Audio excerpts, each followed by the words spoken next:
आगरा के युवा व्यापारी नेता, सराफा व्यवसायी और समाज सेवी अजय अवागढ़ को भारतीय जनता पार्टी के लघु उद्योग प्रकोष्ठ में ब्रज प्रांत का संयोजक बनाए जाने पर व्यापारियों में उत्साह देखने को मिला। विभिन्न व्यापारिक कमेटियों ने उनका जोरदार स्वागत और अभिनंदन किया। फुलट्टी चौराहे से स्वागत का जो सिलसिला शुरू हुआ, वह सेब का बाजार, नमक की मंडी, किनारी बाजार से लेकर अग्रसेन चौक और 12 तक अनवरत जारी रहा। जगह जगह सैकड़ों व्यापारियों ने आगे आकर पुष्प वर्षा, माथे पर तिलक, फूल माला, शॉल, श्रीफल, चांदी का मुकुट और सम्मान पत्र भेंट कर उनका स्वागत और नेतृत्व पर विश्वास जताया। वहीं नमक की मंडी चौराहे पर उनको चांदी का मुकुट, चांदी का नारियल और 51 किलो की फूलों की माला पहनाकर भव्य स्वागत किया गया। इस दौरान भारतीय जनता पार्टी और अजय अवागढ़ जिंदाबाद के नारे और ढोल नगाड़े भी लगातार गूंजते रहे। अभूतपूर्व स्वागत और अभिनंदन से गदगद अजय अवागढ़ ने भाजपा शीर्ष नेतृत्व और सहयोगी व्यापारियों का कोटि कोटि आभार व्यक्त करते हुए कहा कि वे व्यापारियों के हित में सतत संघर्ष करते रहेंगे। सबसे पहले मैं भारतीय जनता पार्टी के शीर्ष नेतृत्व का आभार प्रकट करता हूं, जो उन्होंने इतनी बड़ी जनसंख्या के बीच में मुझे इस लायक समझा।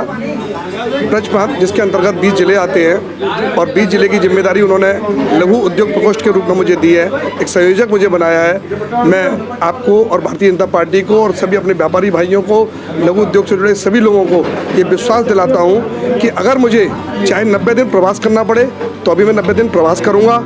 और केंद्र सरकार की, उत्तर प्रदेश सरकार की जो MSME के अंतर्गत लघु उद्योग की जो योजना है, जिनको हमारे व्यापारी भाई नहीं जानते हैं, हमारे गांव देहात के लोग नहीं जानते हैं, जो लोग जिनके पास पूंजी का अभाव है, जो लोग ये नहीं जानते हैं, उन तक इन योजनाओं को पहुंचाऊंगा और उनको लाभान्वित कराऊंगा।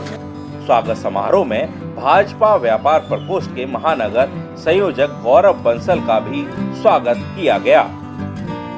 सर्वप्रथम शीर्ष नेतृत्व का बहुत बहुत आभार, माननीय महानगर अध्यक्ष जी का बहुत बहुत आभार। मुझे यहाँ का महानगर संयोजक बनाया व्यापार प्रकोष्ठ का। मैं अपने सभी व्यापारी भाइयों से कहता हूँ कि कोई भी किसी भी आपात स्थिति में, किसी भी स्थिति में भारतीय जनता पार्टी और पूरा व्यापार प्रकोष्ठ आपके संग खड़ा हुआ, आपके कंधे से कंधा लाके चलेगा। भारतीय जनता पार्टी हमेशा से ही व्यापारियों के हित में काम किया है और भारतीय जनता पार्टी आगे भी व्यापारियों के हित की बात करेगी। माननीय योगी जी की जो आज कुशल नीतियों का ये वो है कि आज जो सराफा व्यापारी जो रात को देर तक जाने में डरता था, आज वो अपने काम निपटा के अपने समय पर घर जाता है और उस सुरक्षित, अपने आप को बहुत सुरक्षित महसूस कर रहा है। ये माननीय योगी जी का सराफा व्यापारियों के लिए बहुत बहुत बड़ा कार्य है। भारतीय जनता पार्टी द्वारा श्री गौरव बंसल और अजय अवागढ़ जी को संयोजक बनाया गया है, उसके लिए हम भारतीय जनता पार्टी का बहुत बहुत आभार व्यक्त करते हैं। ऐसे ही लोगों को आगे बढ़ाना चाहिए जो हमारे समाज से जुड़े हुए हैं, हमारे व्यापार से जुड़े हुए हैं, जो हम लोगों की हर एक चीज़ को जानते हैं अंदर तक कि हम लोगों को क्या परेशानियाँ हैं, क्या नहीं है। ऐसे लोगों को आगे बढ़ाना चाहिए, उसके लिए हम भारतीय जनता पार्टी का बहुत बहुत आभार व्यक्त करते हैं। भव्य स्वागत किया गया है। आज जो भव्य स्वागत किया गया है, ऐसा स्वागत ना पहले कभी हुआ है ना कभी होगा। इस दौरान श्री सराफा कमेटी के अध्यक्ष मनोज गुप्ता, केशव अग्रवाल छवि ज्वेलर्स, सराफा स्वर्णकार व्यवसायिक कमेटी के राजू मेहरा, फर्नीचर एसोसिएशन के अखिल मोहन मित्तल, हरियाणा प्लाईवुड के अशोक अग्रवाल आदि प्रमुख रूप से शामिल रहे। ब्रजभूषण, आगरा अपडेट।